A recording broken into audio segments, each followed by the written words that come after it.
দেখুন বন্ধুরা, আজকে বানাচ্ছি স্পেশাল ডিমের কষা।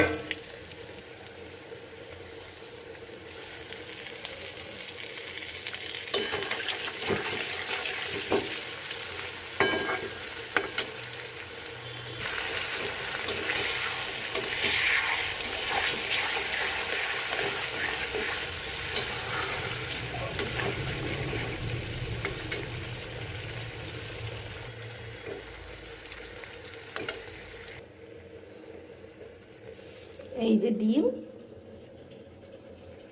লাল লাল করে ভেজে রাখা আছে, এবং এই আমার মশলাটা ভালো করে এবার কষছি।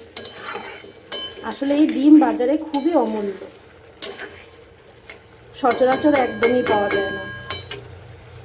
তাই আজকে স্পেশাল ডেটে আমাদের সবার উদ্দেশ্যে, জেতার উদ্দেশ্যে আজকে এই ডিমটা বানানো হচ্ছে।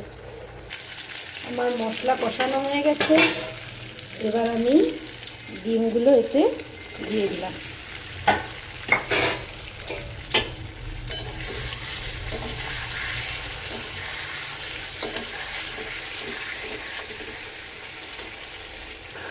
এবার ওপর থেকে ধনেপাতা ছিটিয়ে দিয়ে ব্যাস,